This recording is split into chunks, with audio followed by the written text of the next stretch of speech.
මගේ මාතෘකාව ස්වාමීන් වහන්සේගේ දවස. හරි. දැන් මොකක්ද ස්වාමීන් වහන්සේගේ දවස කියලා කියන්නේ?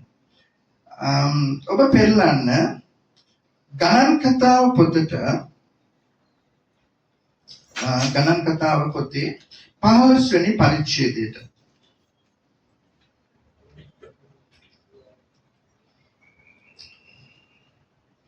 හරි. ගණන් කතාව 15 32 සිට 36 දක්වා. ඊශ්‍රායෙල් පුත්‍රයන් කාන්තාරයේ සිටියදී මිනිසෙක් සබත් දවසේ දර එකතු කරනවා ඔහු දුටුවෝය. ඔහු එසේ දර එකතු කරනවා දුටු අය මෝසෙස් හා ආරොන්ද මුළු සභාවද වෙතට ඔහු ගෙනාවෝය. එවිට ඔහුට කළ යුතු දේ දන්වා නොතිබුණු බැවින් ඔහු හිර අඩස්සි කළෝය. ස්වාමීන් වහන්සේද ඒ මනුෂ්‍යයා සැබවින් මරණු ලැබිය යුතුය. මුළු සභාව කඳවුරෙන් පිටතදී ගල් ගසා ඔහු මරත්වයි මෝසෙස්ට කීසේක. ස්වාමීන් වහන්සේ මෝසෙස්ට අනකල ලෙස මුළු සභාව කඳවුරෙන් පිටතට ඔහු ගෙන ගොස් ඔහුට ගල් ගැසුවාය. ඔහු මලය.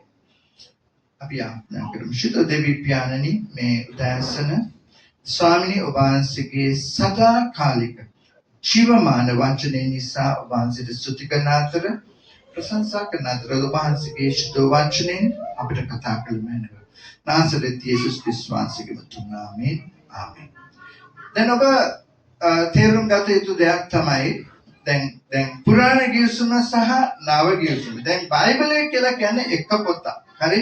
දැන් මේ පුරාණ ගිවිසුම සහ නව ගිවිසුම කියලා අපි වෙන් කරාට මුළු බයිබලයේම එකම කතන්දරයක් තමයි දෙවියන් වහන්සේ කතා කරන්නේ. හරි? දැන් පුරාණ ගිවිසුමේ දෙවියන් වහන්සේ ඊශ්‍රායෙල් සෙනඟ තෝරගත්තේ මොකටද? දෙවියන් වහන්සේ ඊශ්‍රායෙල් සෙනඟ තෝරගත්තේ මොකද මිනිස්සයා පව් කරලා තිබුණා ඒ ගැලුම් කරුවාණන් වහන්සේ මේ පොළවට ගෙනෙන පිණිස. එතකොට දැන් දෙවියන් වහන්සේ දැන් ගොඩාක් මේ දැන් මුල් බයිබලයේ මුල් පොත් පහ. හරි මොනවාද මුල් පොත් පහ කියන්නේ? උත්පත්ති, නික්මයාම, ලෙවි කතාව, ගණන් කතාව, දීති කතාව. දැන් මේක ව්‍යවස්ථා පොත්. ගොඩාක් නීති රීති තියෙනවා. හරි දැන් මේ නීති රීති වලින් හරි මනුෂ්‍යව සූදානම් කරනවා ඒ ගලම් කරුවාණන් වහන්සේගේ පැමිණීම මේ පොළවට එන පිණිස. ඒ තමයි යේසුස් ක්‍රිස්තුස් වහන්සේ. හරි දැන් අපි ඉන්නේ නව ගිවිසුමේ. යේසුස් වහන්සේ ආවා මීට අවුරුදු 2000කට ඉස්සෙල්ලා.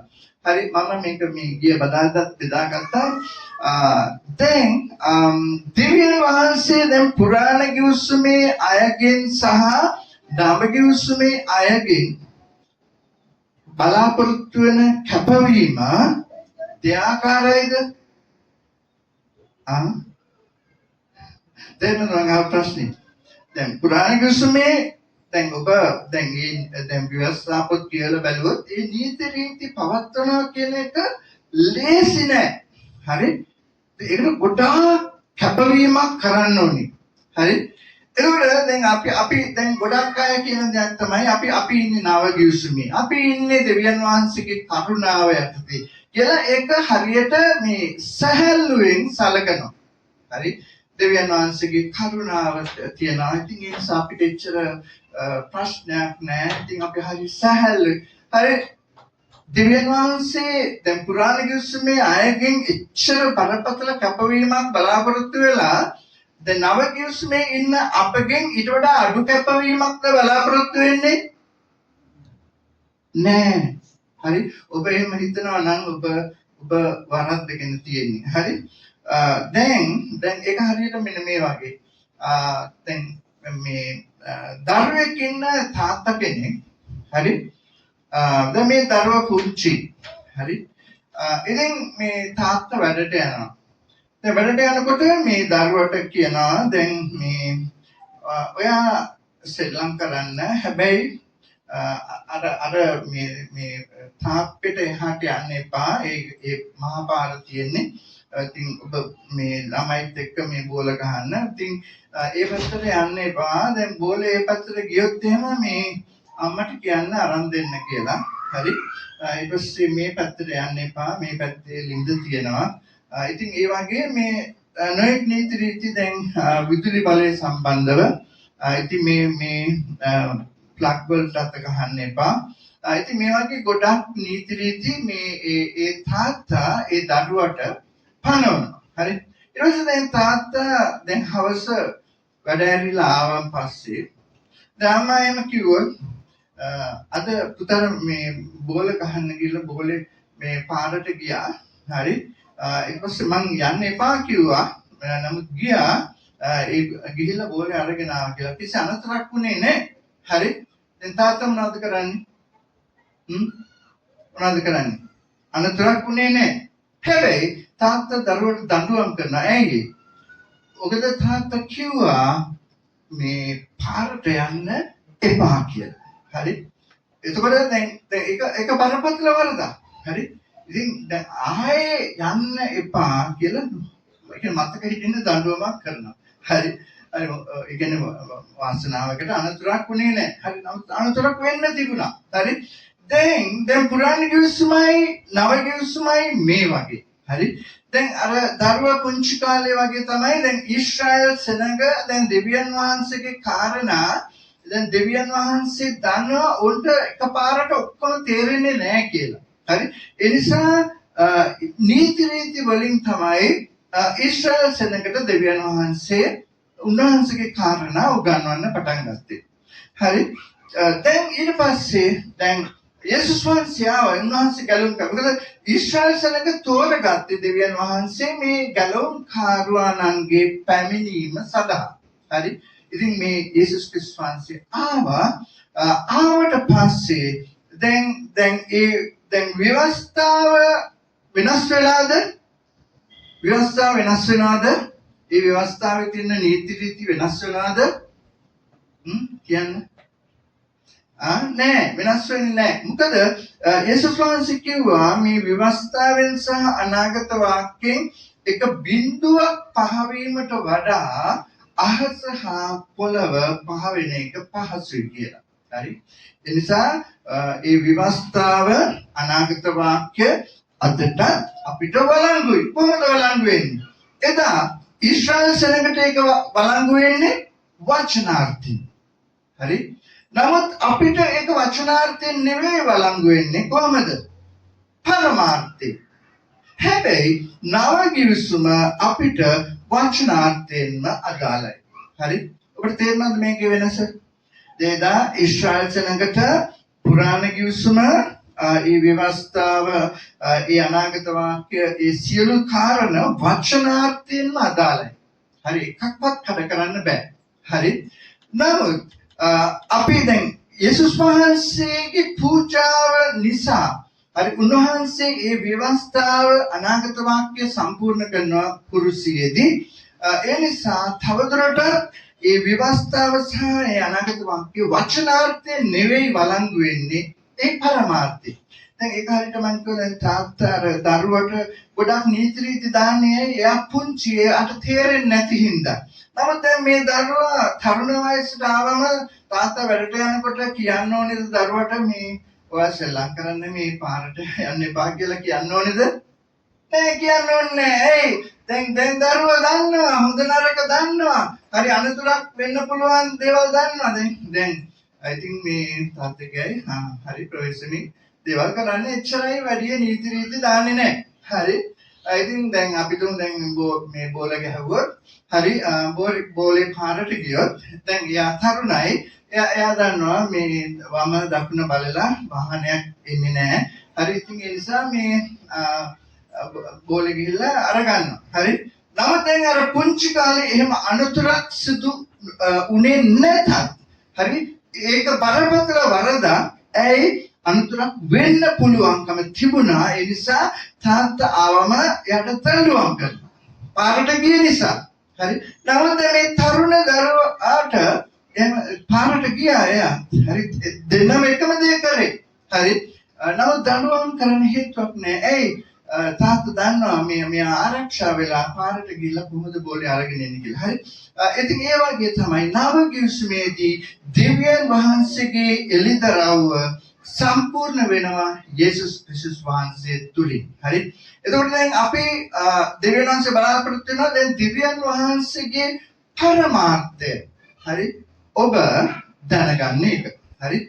දැන් ඒක හරියට අර මේ තාත්තා දැන් දරුවා දැන් තරුණ වයසට ඇවිල්ලා දැන් ඊට පස්සේ දැන් ලොකු වෙනකොට මොනවද තාත්තා මොනවද කියන්න ඕනේද දරුවට?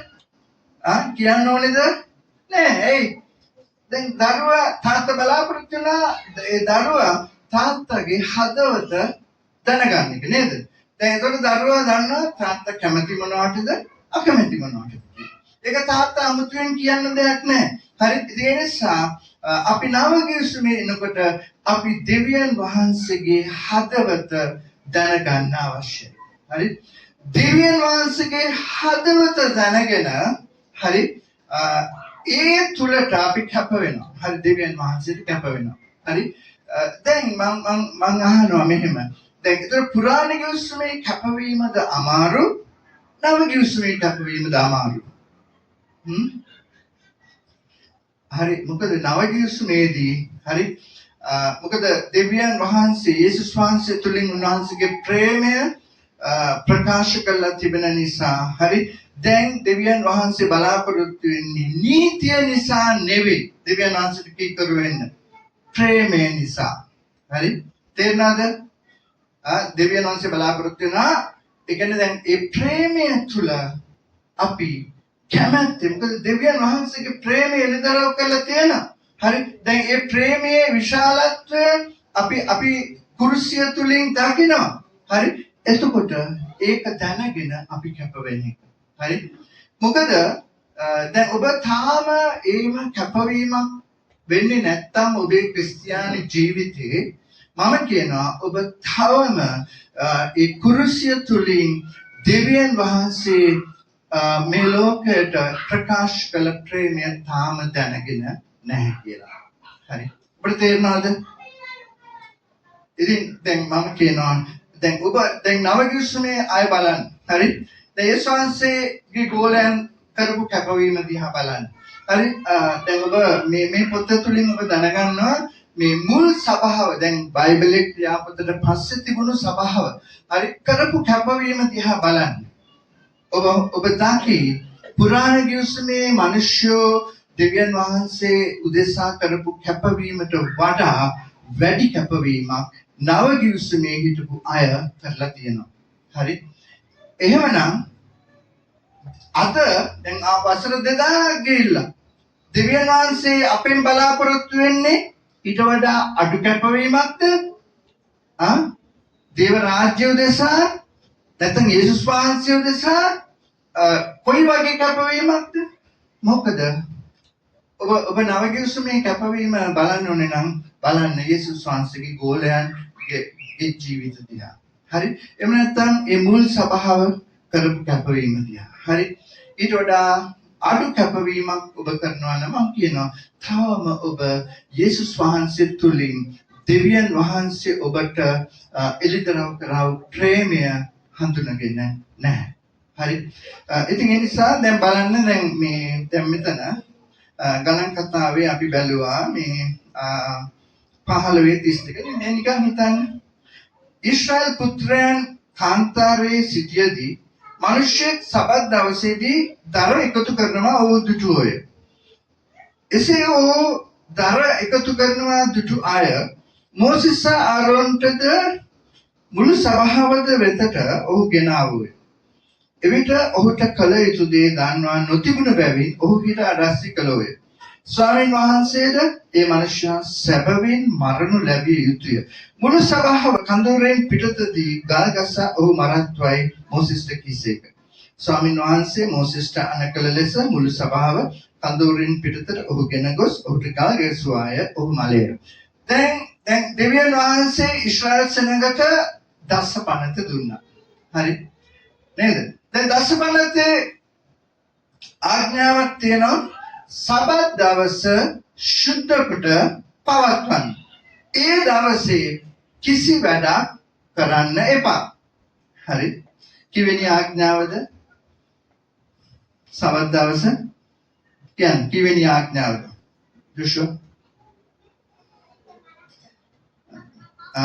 කිවෙනි ආඥාවද?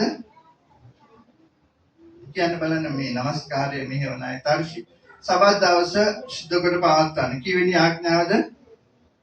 ඇහෙන්නේ නැහැ. හතර. ඔව්.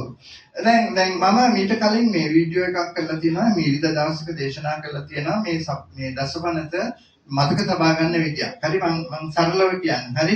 එක පළවෙනි ආඥාව මොකද්ද? හරි. සැබෑව දෙවියන්ස කියනවා මා ඇර අන් දෙවි කෙනෙක් තට ඇතුව නොසිටුව. හරි. එපා කියලා කියන්නේ. හරි. උනාස් කියනවා මම වනාහි මිස්ර දේශයෙන් නුඹලා පිටතට ගෙනාවා නුඹලාගේ දෙවි වූ ස්වාමීන් වහන්සේ. හරි. ඒ නිසා දැන් එක. හරි. මා ඇර අන් දෙවි කෙනෙක් තට ඇතුව නොසිටුව. මේක මතක තියාගන්න. හරි. දෙක දැන් ඔබ කතරකින් කපනවා වගේ. කැපූ රූපයක්. හරි. ඒ ආසේවත් පහත පොළවේවත් මුහුදෙන් යන ජලයේවත් පොළවේ තිබෙන කිසිම දෙයකට සමානත්වයක් ඇති රූපයක් තට සාදා නොගනුව. හරි. ඊට নমස්කාර නොකරව ඊට සේවය නොකරව. ඒක දෙක. හරි. තුන. හරි. දැන් ඔබ මේ ඇඟිලි තුනක් ගන්න. තගේ දෙවි වූ ස්වාමීන් වහන්සේගේ නාමය නිකරුණේ ව්‍යවහාර නොකරව. හරි. ඊට පස්සේ මේ ඇඟිලි හතර ගන්න. සබත් දවස සුද්ධ කොට පවත්ව. දැන් එතනදී කියනවා සබත් දවසේදී නුඹේ වැඩකාරියාවත් නුඹේ ගවයාවත් කොටලුවාවත් මේ හැම කෙනෙකුටම නුඹලා නිමාඩු දෙන්න අවශ්‍යයි. හරි. කිසිම වැඩක් කරන්න බෑ. හරි. පස්වෙනි එක දැන් මේ සැලියුට් එකක් ගහන්න ඕනේ දෙමව්පියන්ට. හරි. මොකද්ද? නුඹේ පියාටත් මවටත් ගෞරව කරව. හරි. හයවෙනි එක දැන් මෙතන ඇඟිල්ලයි මෙතන ඇඟිලි පහයි මේ ඇඟිලි පහ තමයි අසල්වැසියා. හරි. මේක තමයි හරි තුවක්කුව. හරි. මොනවාද? මිනි නොමරව. හරි. ඊපස්සේ හත්වෙනි ආඥාව දැන් මේක වී අකුරෙන් මේ ඉංග්‍රීසි කියන වර්ජින් නැත්නම් කන්‍යාව කියලා. හරි. එතකොට මේ ඇඟිලි පහයි මේ ඇඟිලි දෙකයි අරගෙන කාම මිත්‍යාචාරය නොකරව. හරි.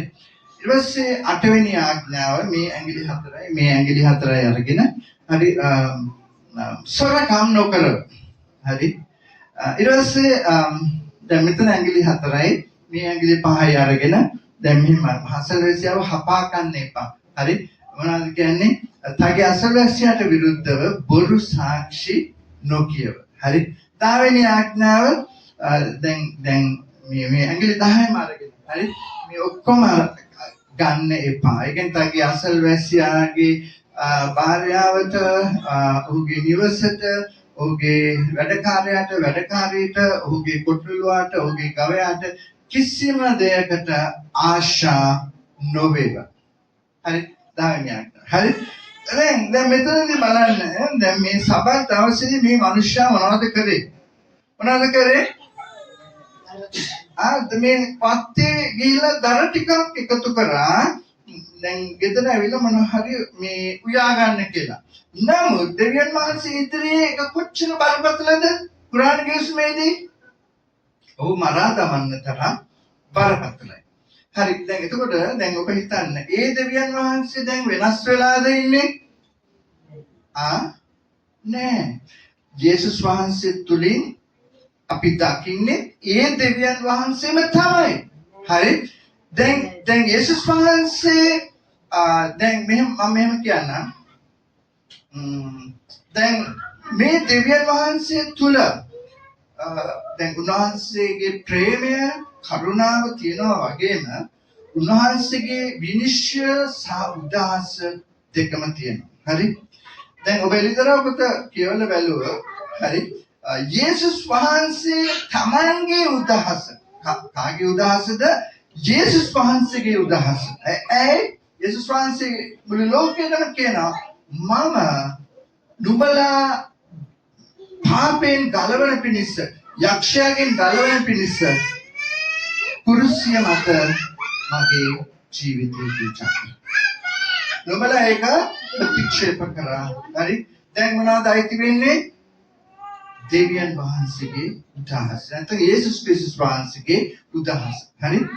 ඉතින් ඒ නිසා මේ ඔබ අද දවසේ හරි දෙවියන් වහන්සේගේ කරුණාව නැත්නම් දෙවියන් වහන්සේගේ අනුග්‍රහය සුළු කරව. හරි. අන්තිමේදී එහෙම සුළු කරන අයට මොනවද ඉතුරු වෙන්න යන්නේ? දෙවියන් වහන්සේගේ උදාහස. පරපතලයි. හරි. දැන් ඔබ හිතන්න ඔබ දැන් අද මම ක්‍රිස්තියානි සභාව දිහා බලනකොට මම මේ බයිබලය තුලින් ගමන් කිරීමේ සේවය තුළ මම මේ ලංකාවේ කෙනෙක් ක්‍රිස්තියානි නිකායන් 200කට වැඩි හරි වැඩ කරලා තියෙනවා. ඉතින් මම ගොඩක් වෙලාවට මම දකිනවා අද දවසේ මේ ක්‍රිස්තියානි සභාව මොනවාද ගම් ක්‍රිස්තියානි සභාව ඇල්මැරිලා තිබෙන්නේ. හරි. ඒ ඇල්මැරුණු තත්වයක් තුළ ඔබ හිතනවද ස්වර්ගයට යන්න පුළුවන් කියලා?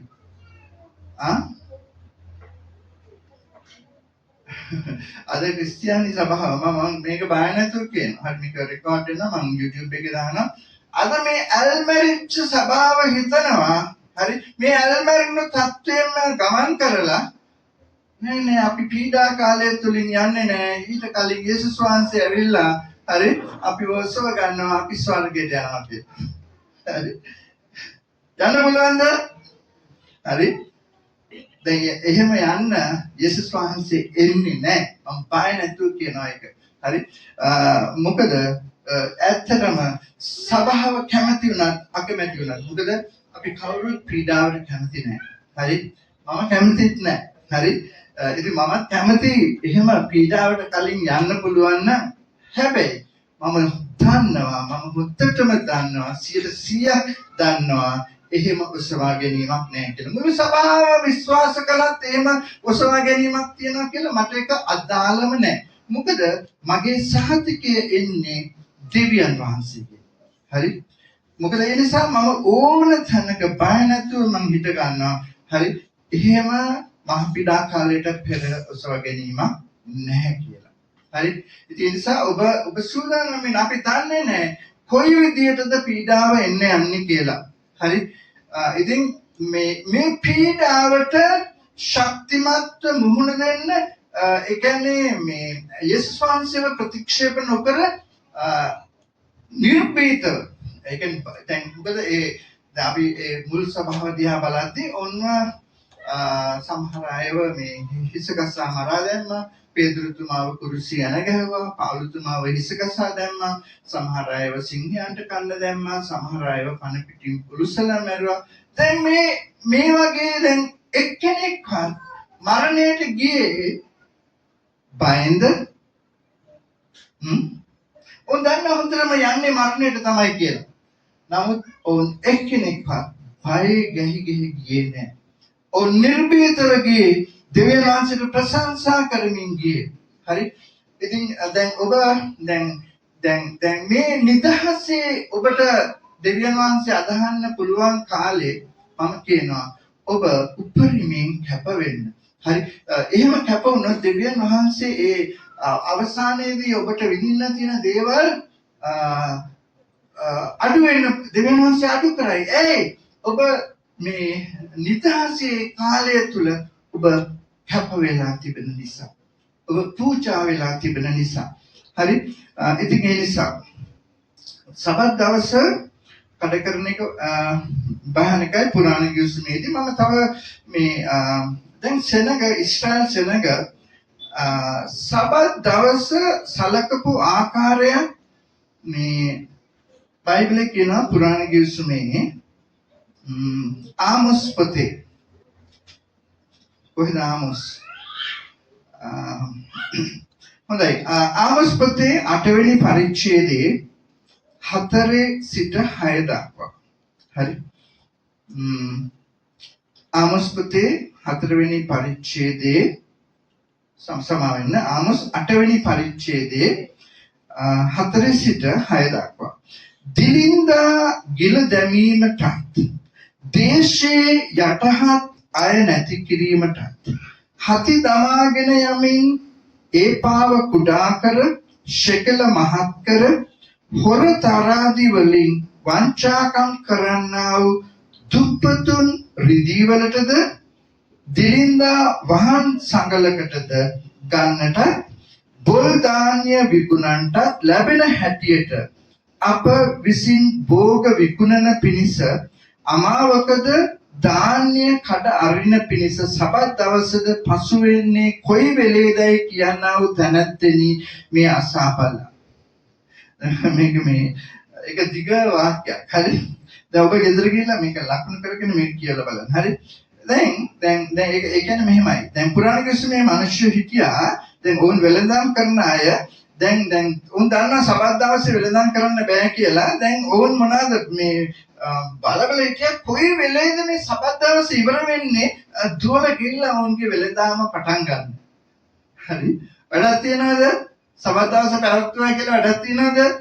නෑ. ඇයි? ඕන් සබත් දවසේ පැවැත්වුවත් ඕන්ගේ හිත තිබුණේ කොහෙද? වෙලඳාමේ තිබුණේ. හරි. ඒ කියන්නේ උන් මොනවද කියන්නේ ධාන්‍ය කඩ අරින පිණිස සබත් දවස පසු වෙන්නේ කොයි වෙලාවෙදයි කියනා වූ තැනැත්තෙනි මේ අසාපල්ලා. හරි. දැන් ඔබ ඊට පස්සේ බලන්න දෙවියන් වහන්සේ මොනවද උන් ගැන කියන්නේ කියලා. හරි. ඉතින් ඒක හරියට මම මේ සමහර ඉස්සර මේ සභාව පටන් ගන්න කලින් දැන් අර සමහර මේ පොළොව කියන සමහර සභාවන් 5000ක් විතර රැස් වෙන සභාවන් තියෙනවා. හරි. ඉතින් මම සමහර ආස්ථානවලදී ඒ වගේ දේවමයන් වලට ගිහිල්ලා තියෙනවා. හරි. ඉතින් මම ටිකක් ඉතින් අර වටපිට බලනවා. දැන් මම මිනිස්සු දැන් ඉන්නවා. දැන් ධනවත් මිනිස්සු, ව්‍යාපාරිකයෝ මේ වගේ. දැන් ඕන් වාඩි වෙලා හිටියට දැන් වාඩි වෙලා ඉන්නේ කොහොමද? අර මෙහෙම මේ කකුල එහෙම කකුල මෙහෙම හොලවලා ඉන්නවා කියන්නේ මොකද්ද? නොයවසිල්ලෙන් ඉන්නවා. ඇයි මොකටද නොයවසිල්ලෙන් ඉන්නේ? කොයි වෙලේද මේ ඉවර වෙන්නේ? හරි දුවල ගිහලා හරි බිස්නස් එක පටන් ගන්න. හරි. වැඩක් තියනවද දේව මෙහෙට ආවයි කියලා? වැඩක් නැහැ. හරි. මං කියනවා ඔබ ඉරිදා දේව මෙහෙට එනකොට වෙන කිසිම දෙයක් දාගෙන එන්න එපා. හරි. ඔබ මුළු සිතින් දේව මෙහෙට සහභාගී වෙන්න. ඒ නිසා තමයි මම කියන්නේ මේ පිටිපස්සේ වාඩි වෙන්න එපා. විශේෂ සේවය කරන අය. සේවය කරන අය කියන්නේ දැන් নমස්කාරය මෙහෙවන අය, ගීතිකා ගන්න. මොකද ඔන්න යම් සේවයක් කරනවා. ඉතින් ඒක නිසා ඔබ දේව මෙහෙ මුළු සිතින් දේව මෙහෙ සහභාගී වෙන්න. හරි? මොකද මුළු සිතින් ඔබ ඒ දේ දෙවියන් වහන්සේගේ දේ කරේ නැත්නම් ඔබ මතක තියාගන්න අනිවාර්යෙන්ම ඔබට දඬුවමක් තියෙනවා. ඒක දෙවියන් වහන්සේගෙන් ඉන්නේ. හරි. දැන් මම නිතර මම හිතුවා මේක ආයෙමන් කියන්නේ. දැන් සමහර අය දැන් අපි හිතමු දේව මෙහෙ වෙලාවේදී එළියට යනවා කියලා. හරි. කතා කර ඉන්නවා කියලා. දැන් මේ ඇත්තටම දෙවියන් වහන්සේ ඉදිරියේ බරපතලයි. හරි. ෆෝන් එක බල ඉන්නවා කියලා හිතන්නකෝ. බරපතලයි. හරි. ඉතින් දැන් ඇත්තටම කියන්න ෆෝන් එක බලන්න ඕන නම් ඉරිදා දේව මෙහෙ වෙලාවේදී ඔය ගෙදර ඉඳලම ෆෝන් එක බලා ගන්න. හරි? ඉතින් දැන් ඒ නිසා ඔබ දෙවියන් වහන්සේගේ දේ කරද්දී ඔබ මුළු සිතින් කරන්න. හරි? දැන් දේව මෙහෙ වැදගත්ම දේ මොකද්ද? මොකද්ද වැදගත්ම දේ? මොකද්ද වැදගත්ම දේ? දෙවියන් වහන්සේගේ වචනය. මොකද දෙවියන් වහන්සේගේ වචනය කියන්නේ උන්වහන්සේ ඔබට කතා කරනවා. දැන් ඔබ নমස්කාර කරන්න දැන් සමහර අය හිතනවා මේ নমස්කාරය තමයි වැදගත් වෙන්නේ කියලා නෑ. নমස්කාරයට වඩා දෙවියන් වහන්සේගේ වචනේ වැදගත්. මොකද ඔබ নমස්කාර කරලා ඔබව සූදානම් කරගන්නේ මොකටද? දෙවියන් වහන්සේගේ හඬ අසන්න. දැන් සමහර අය নমස්කාරයට ඉඳලා දැන් හරි මම දේව මෙහෙට හිටියනේ කියලා ඔබ ගියොත් එහෙම මොන හරි ඔබේ වැඩකට ඇත්තටම ඔබ දේව මෙහෙට ආවේ නෑ වගේ තමයි. හරි? ඉතින් ඒ නිසා දේව මෙහෙ වැදගත්ම දේ දෙවියන් වහන්සේගේ හඬ වචනය අසන එක. මොකද යම් දවසක ඔබ දෙවියන් වහන්සේට ගණන් දෙන්න තියෙනවා. ඔබ අසපු වචනය ගැන තේරෙනවද? හරි. ඉතින් ඒ නිසා දැන් පුරාණ ගිවිසුමේදී සබත් දවස ඒක පැය 24ම කිසිම වැඩක් කරන්න බෑ. හරි. නමුත් දැන් දෙවියන් වහන්සේ අපි නව ගිවිසුමේදී අපිට පැය 24ක් මේ එහෙම කැප වෙන්න කියලා නැහැ. නමුත් දෙවියන් වහන්සේගේ ප්‍රේමය දැනගෙන ගොඩක් වෙලාවට අපි දෙවියන් උපරිමයෙන් පැය 2:00යි 3යි. ඉතින් මේ පොඩි වෙලාවත් ඔබ උපරිමයෙන් දේව මෙහෙය තුල කැප වෙන්න. මුළු සිත යොදවන්න දේව මෙහෙයට. නමස්කාරය. ඒකෙන් ඔබ පිළියෙල කරනවා දේව වචනේ අසන පිණිස. හරි. එතකොට මේ දෙවියන් වහන්සේ කතා කරනවා. හරි. ඒක දෙවියන් වහන්සේගේ හඬ. හලෙලූයා. හරි. කවුරු හරි දැන් කියනවා නම් පාස්ටර් මේ මොනවාද දැන් ඔයා මේ කරපු මේ දේශනාව නැත්නම් මේක මේ දේව වචනෙට එකඟ නැහැ කියලා මට ඇවිල්ලා කතා කරන්න. හරි. ඔබ ඒක මේ වෙන තැන් වල ගිහලා කතා කරන්න එපා. හරි. ඒක ඉස්සෙල්ලා මට කතා කරන්න. එහෙම මට කතා කරන්නේ නැතුව ඔබ වෙන තැනක කතා කරොත් ඔබ වරදටපත් වෙනවා. හරි. ඉතින් මේ මම කියනවා මේ අල්තාරයෙන් එන්නේ දෙවියන් වහන්සේගේ හඬ. හරි. ඉතින් දැන් දෙවියන් වහන්සේ බලාපොරොත්තු වෙනවා දැන් ඔබ නව ගිවිසුමේ ඉන්නේ යේසුස් වහන්සේගේ ප්‍රේමය ඔබ දන්නවා. ඒ ප්‍රේමය හැඳිනගෙන ඒ ප්‍රේමය තුල ඔබ දෙවියන් වහන්සේට කැප වෙන්න. හරි.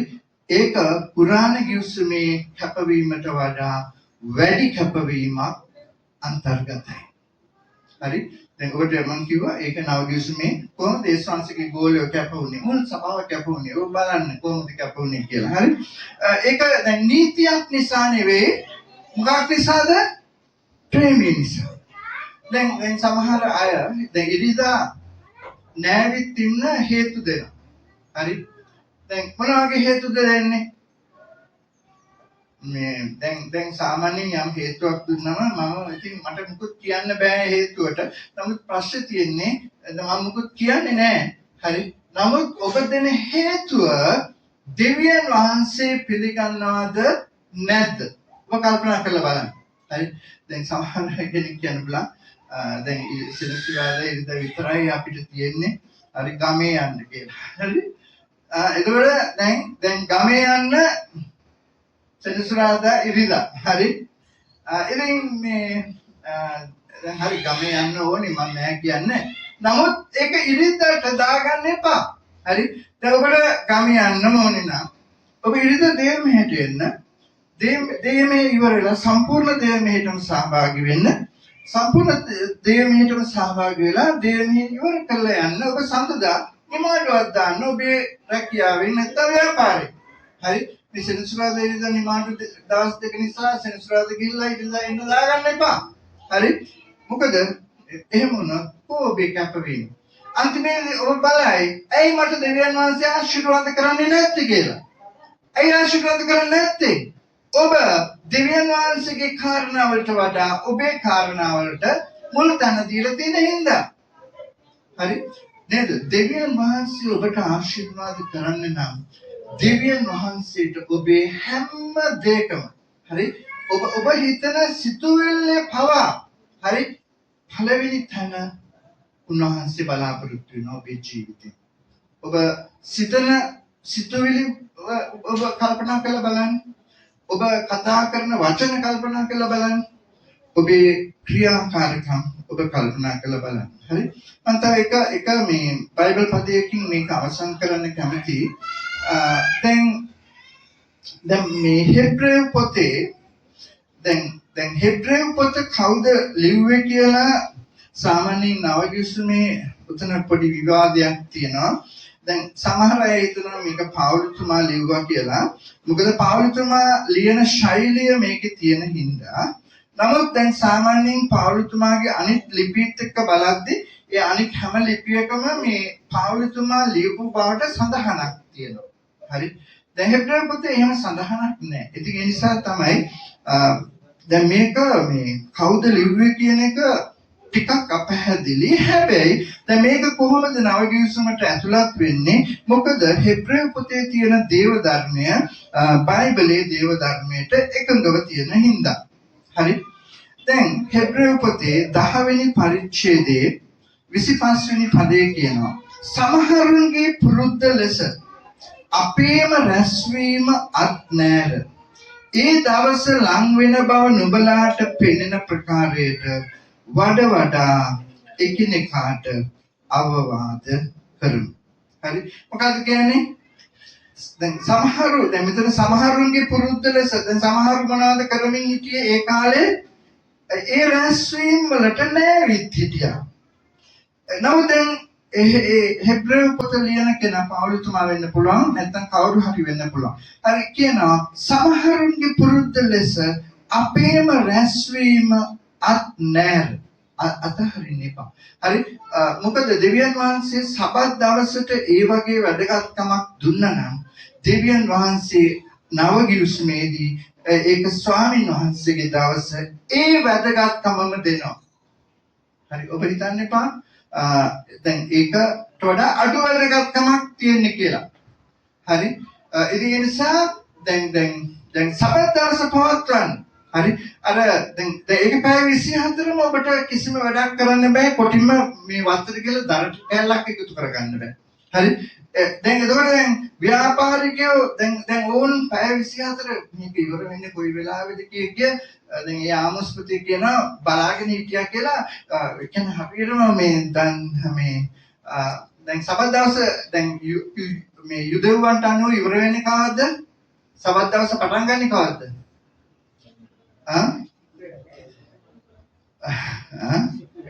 සිකුරාදා හවස 6ට. හරි. සබත් දවස දැන් අපේ කැලෙන්ඩර් එකෙන් දැන් මේ පුරාණ ගිවිසුමේ සබත් දවස් පටන් ගන්න සිකුරාදා හවස 6ට සෙනසුරාදා හවස 6ට තමයි ඉවර වෙන්නේ. හරි. පැය 24ක් තියෙනවා. හරි. එතකොට දැන් ඒගොල්ලෝ දැන් අර වෙලාව බල ඉන්න කොයි වෙලේද මේක ඉවර වෙන්නේ ගිහිල්ලා ධාන්‍ය කඩ අරින්න පිණිස. හරි. ඒ වගේ දැන් ඉරිදා දවසේ ඔබ මෙතන හිටියා. හරි. ඔබ මේ බලාගෙන ඉන්න එපා කොයි වෙලාවෙද දෙයමේ ඉවර වෙන්නේ. ඒ කියන්නේ සමහරලාට දෙයමේ ටිකක් දීර්ඝ වුණොත් ඔකට දොස් කිය යන්න එපා. හරි. ඔබ එනකොට ලෑස්ති වෙලා ඉන්න දෙයමේ කියන්නේ දැන් සම්පූර්ණයෙන්ම මුළු සිතින් දෙයමේ තිබෙන හැම දෙයකටම සහභාගී වෙන පිණිස. ඒ නිසා තමයි මම කියන්නේ පිටිපස්සේ ඉන්න එපා ඇතුළට එන්න කියලා. හරි. මොකද සමහරලාට දැන් පිටිපස්සට මට පේන්නේ මම දන්නේ ඔබ මොනවද කරන්න කියලා. හරි. ඉතින් ඒ නිසා ඉතින් ඔබ දැන් මෙහෙමයි මේක මම කියන්න ඕන දෙයක් නෙමෙයි. හරි. මොකද හේතුව ඔබ මුළු සිතින් ඒ ස්වාමීන් වහන්සේගේ දවස කියන්නේ ඉරිදා ඒකට සහභාගී වුණේ නැත්නම් ඔබමයි අහිමි කරගන්නේ දෙවියන් වහන්සේගේ ආශිර්වාදය. දෙවියන් වහන්සේ කොහොමද ආශිර්වාද කරන්නේ ඔබට? නේද? දැන් සාමාන්‍යයෙන් මම කියනවා දැන් දෙවියන් වහන්සේගේ දැන් මේ ඔබෙන් බලාපොරොත්තු වෙන මේ දේ මිනිහන් දන්වලක් කියලා හිතන්නකෝ. හරි. දැන් දෙවියන් වහන්සේ බලාපොරොත්තු වෙන දේ දන්වලක් වගේ නම් ඒකේ පළවෙනි පුරුක මොකද්ද? ස්වාමීන් වහන්සේගේ දවස නැත්නම් ඉරිදා දවස. ඉරිදා දවස කඩ කරලා හරි ඔබට අනිත් දේවල් කරයි කියලා ඔබ දෙවියන් වහන්සේගේ ආශිර්වාදයක් බලාපොරොත්තු වෙන්නේ. හරි නේද? දැන් මට මතකයි මම කරලා කියලා නෙවෙයි. මම රැකියාව කරා ලංකා විදුලි බල මණ්ඩලයේ. හරි. සමහර වෙලාවට තියනවා මේ නඩත්තු කටයුතු කරන්න ඉතින් ඉරිදා දවසත් ඒගොල්ලෝ යොදා ගන්නවා. හරි. ඉතින් දැන් ඉරිදා දවසට වැඩ කරොත් OT හම්බ වෙනවා. OT කියන්නේ අතිකාල. හරි. දෙගුණයක් හරි තුන් ගුණයක් හරි හම්බ වෙනවා. හරි. නමුත් දැන් මම තීරණය කරපු දෙයක් තමයි මම කවදාවත් හරි ඉරිදා දවසේ මම වැඩට ගිහිල්ලා නැහැ. හරි. මට ඒ අතිකාල අවශ්‍ය නැහැ. දෙගුණයක් තුන් ගුණයක් ගෙවුවත් මට ඒක අවශ්‍ය නැහැ. හරි. හරි මම එක දවසකටවත් ඉරිදා දවසේ වැඩ කළා රුපියලක්වත් මම අරගෙන නැහැ. හරි.